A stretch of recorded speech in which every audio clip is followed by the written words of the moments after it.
being a lottery winner isn't always a good thing.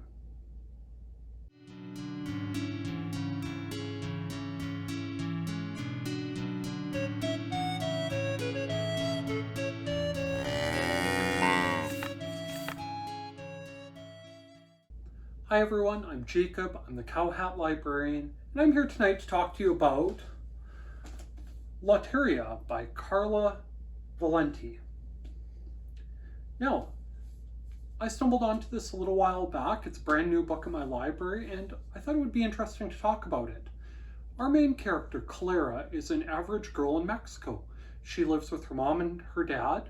They run a small restaurant, and her mom makes the town's greatest hot chocolate. Clara is starting to learn how to make it, but she's not quite as skilled as her mom yet. And Clara lives a very ordinary life. Well, until she becomes subject to La Loteria.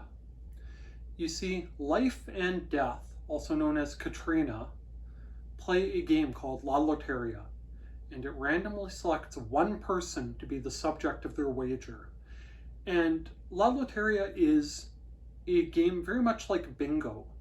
The two of them sit down, each with a unique game board that measures 4 squares by 4 squares, and they turn up cards from a special deck one by one. And if either of them has that picture on their game board, they place a small bean on it.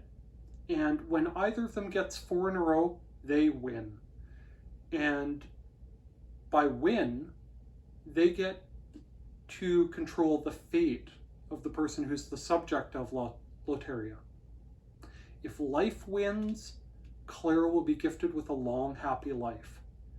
If death wins, Clara's life will end very, very soon. So the game begins, and the first few cards go in death's favor, and things go back and forth. And as the cards are drawn, they reveal things that are going to happen in Clara's life. So a scorpion appears, and a scorpion appears in her life and stings her. An arrow appears, and a young child's errant archery shot results in repercussions for Clara's life, as her cousin Esteban's mother is killed by the arrow. And things keep ramping up and ramping up with her life. Esteban is kidnapped by El Diablo and taken to a kingdom where not so great stuff happens, and Clara follows and tries to rescue him while the game goes on in the background. It's fantastic. The wager between the two people is very reminiscent of the one found in The Night Circus by Aaron Morgenstern. Life and death also have an ongoing conversation about fate versus free will, and it comes across very, very much like the conversations in Holic, the manga series by Clamp from a few years back, where Yuko, the space-time witch, talks about Hitsuzen. And a few instances later in the story where Clara has to make deals with various creatures, the deals have to be giving fair value and receiving fair value. Another thing that was very, very central to the story in Holic. And her adventures with these animals who live by rules she's not familiar with were also very reminiscent of Alice in Wonderland's various adventures. It was fun. It was a neat look at a story that's been told before, the idea of someone being the subject of a game that involves life and death. People who really enjoyed Coco and wanted more Mexican culture, more looking at the life and death aspects of that culture, at least from my perspective, would seem like a natural progression. And overall, yeah, I recommend it. But with that said, there are spoilers ahead because I have to talk about the deal breakers. Now, I enjoyed this book, and the game between life and death was compelling as each new bean was placed on there. There was real tension growing as to who was going to win the game. And when death got 3 in a row, about halfway through the book, I was shocked, and I thought things were going to take a downhill turn for Clara very, very soon. It was shocking. But life and death didn't seem to realize it. They didn't seem to care.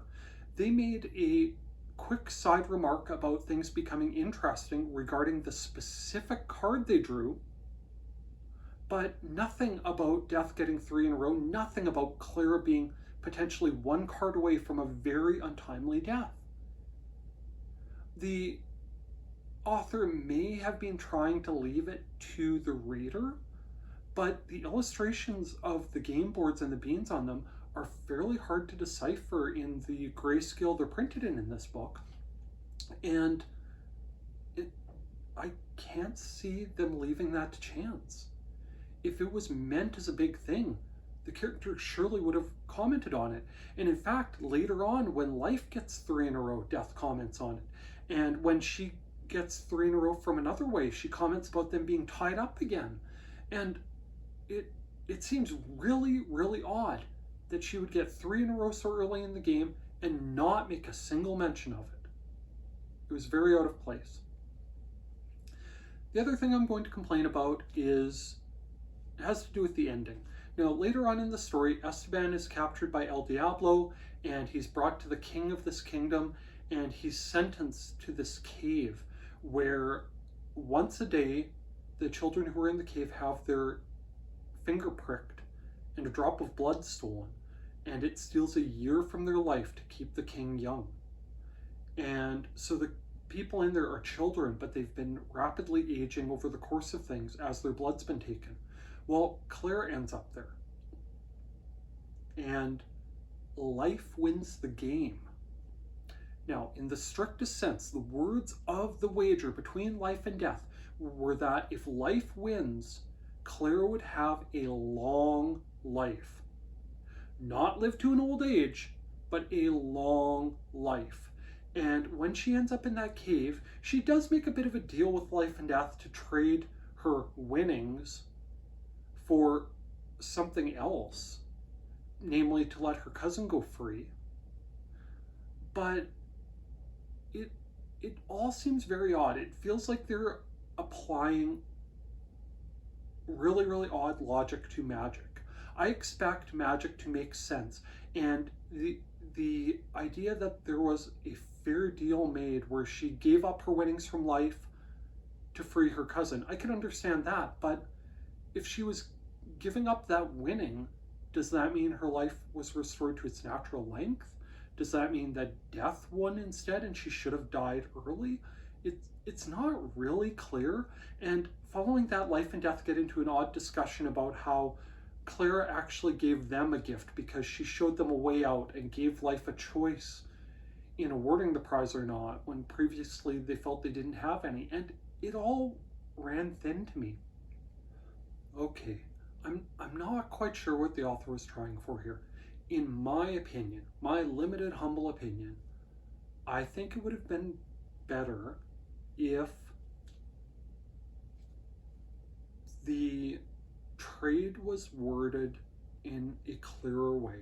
That Clara was trading on a technicality, maybe, that she was trading a long life for living to an old age plus the freeing of her cousin. That would have satisfied me, because yes, she's going to live to an old age, but because she's having her life drained away 1 year at a time every single day, she would not live a long life. It would have fit the conditions of the thing, given an impetus for Life to make this deal and free Esteban, and it could have proceeded to the ending without much changing, but it would have made more internal sense as far as I'm concerned. Maybe I read it wrong, maybe the author's intention is more subtle than I took it to be, but I felt like it would have been better served going in that direction. And as a final note, holy moly, I did not expect the author to let Clara die as an older woman at the end of the story. That surprised me.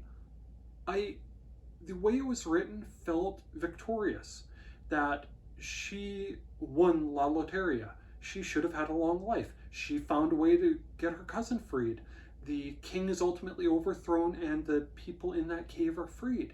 It felt all victorious leading up to that. And for Clara to die at the end, it was surprising And in a weird way, it was sort of delightful. My take on the Day of the Dead is sort of an acceptance of death as the next step. And in that context, with this game that was being played, with the circumstances, it made perfect sense, looking back at it, for Clara to die at the end of this book. And it surprised me, and it was well written. I really, really appreciated it. So, I recommend it. I will be keeping an eye out to see what this author comes up with next. With that, thank you for listening to me ramble incoherently about this book. Please like, please subscribe, and please check back to see what else I come up with to talk about from the Cowhat Library. Thank you. Bye now.